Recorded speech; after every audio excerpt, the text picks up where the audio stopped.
برافو، ده سبق مهم جدا. ايه انت مش مبسوطه ليه؟ عشان كده بتعدى على خصوصية مريضة وبفشي سرها. لا يا حبيبتي، انت ما رحتيش وسرقت الملف ولا انت الدكتوره بتاعتها. انت في مصدر جاب المعلومه لحد عندك. ما هو المصدر جايبها متسربة ومسروقة. مش مسؤوليتك يعني انت رأيك انشره؟ يا كارمن، لو انت ما نشرتيش غيرك هينشر. لا يا حسين، لا انا مش حاسة اني عايزة اعمل كده، لا مش هعمل كده. لا، امال ازاي يعني عايزه تبقي صحفيه شاطره؟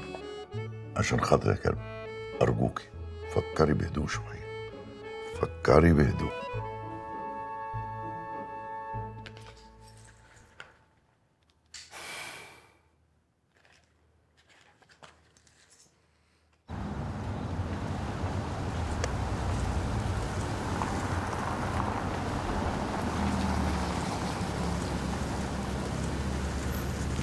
يلا تيا.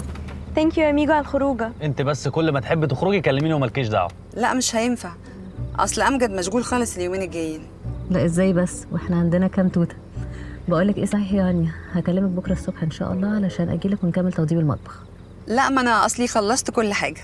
ثانك يو نهله، تصبحوا على خير. انت من اهل خير.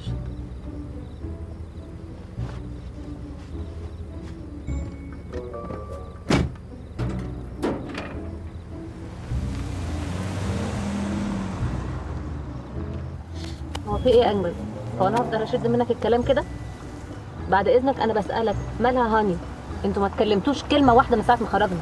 انا بسالك بعد اذنك، انا عايزه اعرف في ايه، مش هفضل اسال كتير وما بتردش عليا. والله العظيم ما في اي حاجه. هي كانت تعبانه، مش عايزه تخرج اصلا عشان تعبانه. هي اللي اصرت ان احنا نخرج، بس هو ده الموضوع.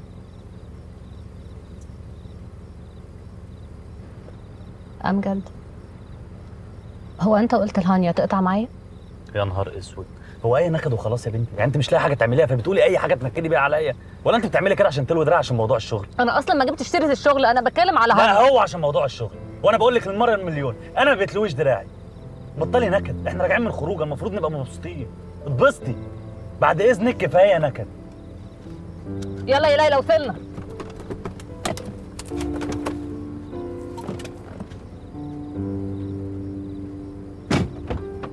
ما انا بقول يلا.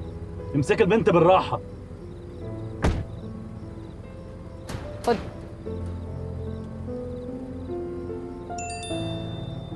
امجد، بقول لك ايه، انا نازله مصر، لازم اشوفك بقى.